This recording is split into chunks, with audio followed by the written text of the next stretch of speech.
It's Jobs Week, Labor Week, lots of labor data out. It's one of my favorite weeks. It's exciting. You love labor data? Oh, yes, he loves it. And Labor Day because we don't have to work.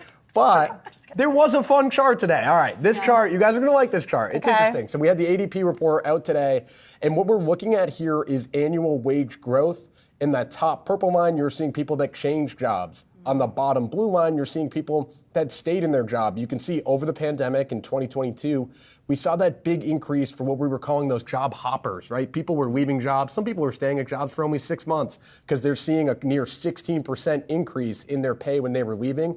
That was down to 9% in September. And you see what you see happening there is that margin in between job changers and job stayers coming a lot closer together, which might be a sign that the labor market is cooling and we're not going to see as many people leaving their jobs. Maddie, my overall takeaway just looking at it was maybe we're finally done talking about job hopping, right? I feel like that was the talk of 2022 was you had people that were staying at jobs. It seemed like, based on some anecdotal stories, 4 or 5 months, and then they'll just pop into a new job. Well, and the great resignation narrative feels like it can finally be put to bed. We also got in the JOLTS data, just to hop back another day, information about quits and layoffs being relatively unchanged. So I'm really curious, to your point, about Friday's jobs data and what we're going to see in terms of whether or not those layoffs versus hiring numbers are continuing to be sort of a leading indicator for the Fed heading into that November meeting. Yeah, we were just talking in the break. What does this all mean for the Fed? And I think it means different things when you think about the future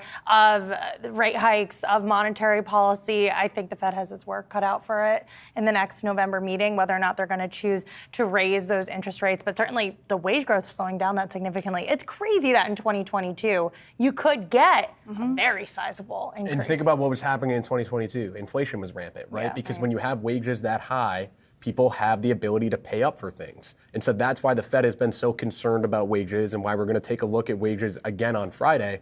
When you have wages continuously high, the consumer is going to keep spending. That resilient consumer we keep talking about.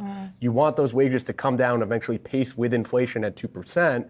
So then everything is a little bit normal. So we're starting to see things come into a quote-unquote better balance, as Mr. Powell likes to say. The industries, too, are interesting, too, because you think about the tech industry. They went through a lot of layoffs, right? Because there was an over-hiring during the pandemic.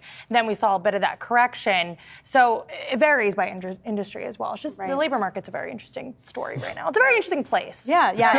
And it's always interesting, right? Working's fun. Yeah, we're doing right now. We like to work. We love our jobs.